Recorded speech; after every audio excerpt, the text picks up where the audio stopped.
है। देखिए, अक्टूबर से किसी सियासी दोस्त की मुलाकात नहीं होने दी गई, और ख़ानदान की मुलाकात भी जब इनका दिल होता है तो कराते हैं, दिल होता है तो नहीं कराते। कोई कानून नहीं, कोई कायदा नहीं, अदालत का हुक्म हमारे हाथ में होता है। हर दफ़ा, हर मंगल वाले दिन ये हक है खान साहब का कि उनकी उनकी फैमिली, उनका ख़ानदान, उनके वकला उनसे मिलें, तो नहीं मिलने देते। तो हम खड़े हैं यहाँ पे और आप देख रहे हैं कि ये जो कारवान है हमारा, ये पहले ही बहुत बड़ा था, लेकिन ये अब मजीद कुव्वत पकड़ता जा रहा है। तो इंशाअल्लाह ये तारीख रात जो है बहुत जल्द ख़त्म होगी, खान साहब रिहा होंगे, मायूसी की कोई बात नहीं है। सर, कल खान साहब ने एक बहुत बड़ा फैसला किया है अमन के हवाले से। महमूद खान अचकजई की क़यादत में एक डेलीगेशन अफगानिस्तान जाएगा, उस हवाले से आप क्या कहेंगे? जी बिल्कुल, खान साहब का फैसला बिल्कुल दुरुस्त है, और हमें ज़रूरत है इस खित्ते में अमन की।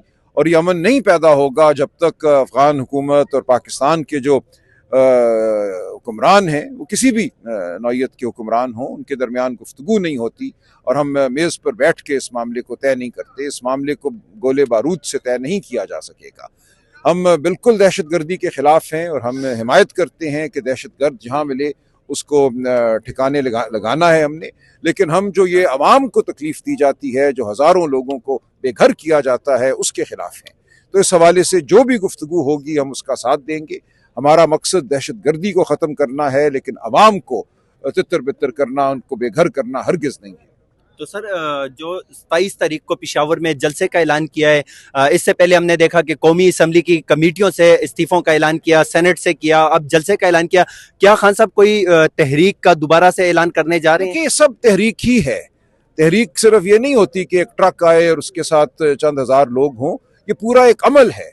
अदालत में, अदालत के बाहर हमारे जलसे, हमारा असम्बली के बाहर हम एक हकीकी असम्बली अब कायम करेंगे इंशाअल्लाह। आप देखेंगे डोगर साहब खड़े हैं, खान साहब का हुक्म है कि तमाम हकीकी MNA और इसी तरह तमाम हकीकी MPA जो अवाम की हकीकी आवाज़ हैं, वो इकट्ठे होकर अवाम के दुख की बात करें। जिस तरह सैलाब ने लोगों की ज़िंदगियों को तबाह किया है और जिस तरह हुकूमत, एक नाअहल हुकूमत हमें गायब नज़र आती है, हम किसी हवाले से इनको छुपने नहीं देंगे। तो हम इंशाअल्लाह आप देखेंगे सड़कों में, मैदानों में अवाम के दुख की बात करेंगे। अवाम की हकीकी जो नुमाइंदे हैं वो अवाम के साथ आपको खड़े नजर आएंगे। बहुत शुक्रिया सर। सर, आप क्या कहेंगे, जिस तरह खान साहब से मुलाकातें नहीं कराने दे रहे, एक तरफ दो ही रास्ते हैं, एक है मफाहमत का, एक है मज़ाहमत का। अगर हम देखें मफाहमत, तो मफाहमत के सारे दरवाजे इस टाइम जो हैं वो पाकिस्तान तहरीक इंसाफ पे बंद इसलिए हैं कि इमरान खान साहब ने ही फैसला करना होगा और उनसे सियासी लोगों की मुलाकातें नहीं कराई जा रही। आप पंजाब, खैबर पख्तूनख्वा की तमाम लीडरशिप यहाँ पे मौजूद है, आज फिर मुलाकात करने की इजाज़त नहीं दी गई। आप कौमी असम्बली में चीफ हैं पाकिस्तान तहरीक इंसाफ के अरकान कौमी असम्बली के, तो आप क्या कहेंगे? जी, मैं अपने सेक्रेटरी जनरल सलमान अकरम राजा साहब की बात को आगे बढ़ाऊंगा कि अक्टूबर से आज तकरीबन साल होने को है, सियासी लीडरशिप की मुलाकातें नहीं करवाई जा रही, बावजूद इसके कि अदालत के वाज़ेह अहकामात थे। अगर हम लोग नहीं मिलेंगे और ख़ान साहब को अपनी पार्टी का, अपनी पब्लिक की सेंस नहीं पहुंचाएंगे, तो आगे मामलात कैसे चलेंगे? तो ये डेड लॉक है, ये कन्फ्यूजन है, ये उन लोगों ने जान कर इसको डाला गया ताकि वो ये चाहते हैं कि मामलात आगे ना बढ़े। खान साहब तो पहले दिन से ही कहते थे कि मैं बिल्कुल डायलॉग करना चाहता हूँ मीनिंगफुल मुल्क और कौम की तरक्की के लिए। जब भी नेशनल कॉज की बात आई है, तहरीक इंसाफ हमेशा फ्रंट पे खड़ी हुई है। वो मार्का हक हो, हिंदुस्तान का मामला हो या कोई दूसरा मामला हो, जब भी पाकिस्तान की ज़रूरत पड़ी है, तहरीक इंसाफ, इमरान खान आगे बढ़े हैं। आज भी हम आपकी वसातत से यही अपील करेंगे कि हमें खान साहब से मुलाकात की इजाज़त दी जाए, ताकि इस वक्त मुल्क के अंदर एक नागहानी आफत है, एक सैलाब है। अगर आपने खान साहब की पॉपुलैरिटी चेक करनी है तो सिर्फ 5 मिनट के लिए खान साहब का एक वीडियो मैसेज जेल से बनवा दें और एक अकाउंट खान साहब अपना दे देंगे। आप देखेंगे कि अरबों रुपया पाकिस्तान के लिए आएगा, जो आज सैलाब में घिरे हुए हमारे बहन भाई हैं, अजीज़ हैं। तहरीक इंसाफ आगे बढ़ रही है।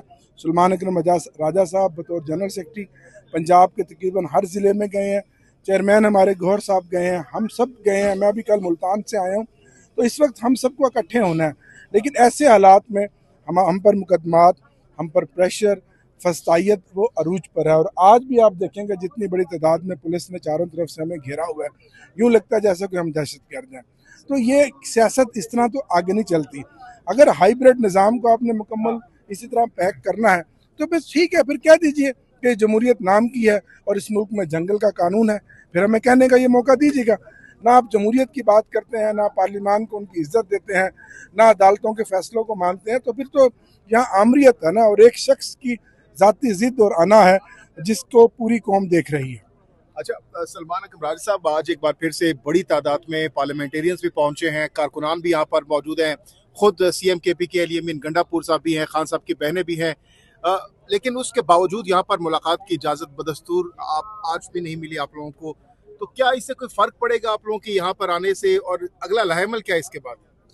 देखिए, यहाँ आकर हम अपनी मुज़ाहमत का इजहार करते हैं, हम अपनी बेजारी का इजहार करते हैं, हम पूरी दुनिया को दिखाते हैं कि इस मुल्क में कोई कानून नहीं, कोई आइन नहीं, अदालत के फैसले बेमानी हैं। तो ये एक अमल है जिसका हम हिस्सा है, हम इससे पीछे नहीं हटेंगे। आगे क्या होगा आप देखते रहिए। देखिए, तारीख अपना अपना रास्ता खुद निकालती है। आपके सामने है बांग्लादेश में क्या हुआ, नेपाल में क्या हुआ, श्रीलंका में क्या हुआ, इंडोनेशिया में क्या हुआ। हम नहीं चाहते कि इस मुल्क में अफरा तफरी हो, हम नहीं चाहते कि इस मुल्क में कत्ल गारत हो, लेकिन जब फस्तायत एक हद से बढ़ जाती है, जब जबर बढ़ जाता है, तो लोग अपने फैसले खुद करते हैं। हम एक पुरअमन जमात हैं, हम एक आइनी तरीके से तब्दीली चाहते हैं, हम चाहते हैं कानून की बालादस्ती हो, अदालतों को एहतराम मिले, अदालतें आज़ाद हो। हम इस मकसद के लिए खड़े हैं।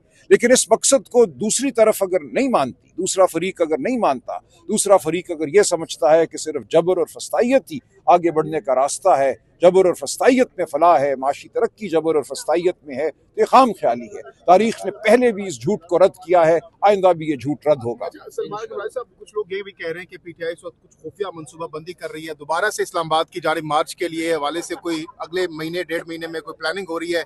क्या लाएमल है इस हवाले से? वाकई दोबारा से नवंबर में आप लोग आएंगे, कोई धरना वरना, कोई लॉन्ग मार्च?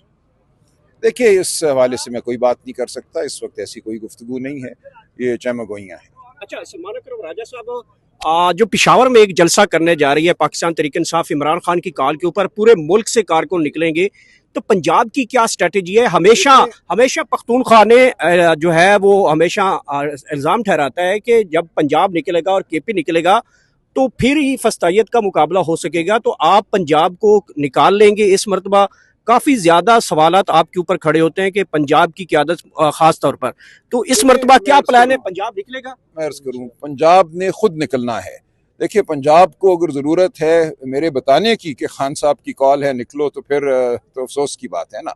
खान की कॉल है और बच्चे को पता है ये खान की कॉल है। हमारे तमाम पार्लियामेंटेरियन, हमारे तंजीमी सुदूर ज़िले की सतह पे सब मुतहरिक हैं, और इंशाअल्लाह वो अपनी भरपूर जो मावनत है वो पेश करेंगे। लेकिन असल ये फैसला पंजाब की आवाम का है। पेशावर कोई बहुत दूर नहीं है, पेशावर में हमारी हुकूमत है, वहाँ वो फस्तायत भी नहीं है जो बाकी मुल्क में है।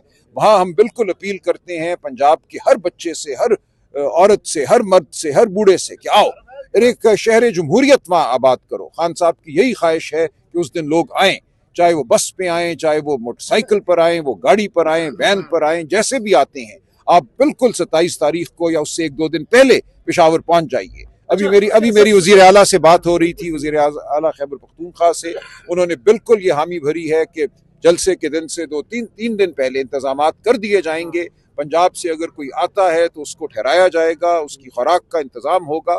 तो हम पंजाब के हर बासी से, सिंध के हर बासी से, बलोचिस्तान के हर बासी से ये कहते हैं, खैबर पख्तूनख्वा के लोग तो इंशाअल्लाह वहाँ होंगे ही, आज़ाद कश्मीर, गिलगित बल्तिस्तान, पूरे पाकिस्तान ने 27 सितंबर को वहाँ आना है और एक भरपूर ऐलान करना है। लेकिन सलमान अकरम राजा साहब, इससे पहले भी मुतादिद जलसे जुलूस आप कर चुके हैं KPK में। अब की बार एक और जलसा अगर 27 को आप लोग कामयाब भी कर लेते हैं, 10 लाख लोग अगर आ जाते हैं, मैं सवाल करने दीजिए, तो क्या उसका कोई इम्पैक्ट होगा? बिल्कुल होता है इम्पैक्ट, हुकूमत को, बिल्कुल होता है। देखें, पिछले साल एक जो इलाकाई जमात है उसने ऐलान किया कौमी जरगे का, और उस जरगे में शायद 50-60 हज़ार लोग आए, लेकिन टांगें कांप गई थी निज़ाम की। देखिए, जब एक बड़ी तादाद में इंसान खड़े होकर, इकट्ठे होकर आवाज़ बुलंद करते हैं, वो खा पेशावर में हो, वो लाहौर में हो, वो कहीं भी हो, वो मस्तुंग में हो, तो उसकी गूंज पूरे मुल्क में जाती है, और निज़ाम जो है उस गूंज से बच नहीं सकता। तो आप देखिएगा कि ये तमाम अमल जारी रहेगा, तारीख इसी तरह मुरतब होती है और इंशाअल्लाह 27 सितंबर को एक बड़ी आवाज उठेगी पेशावर से। और ये एक दिन का जलसा होगा, उसके बाद खत्म कर देंगे या फिर कोई इस्लामाबाद बिल्कुल की जानिब लॉन्ग नहीं नहीं, कोई लॉन्ग मार्च का उस दिन इरादा नहीं है। हम उसके बाद क्या लाया अमल अपनाएंगे वो सामने आ जाए। अच्छा सर, ये बताइएगा कि मिशन नूर के हवाले से सोशल मीडिया के ऊपर काफी ज्यादा हाइप है।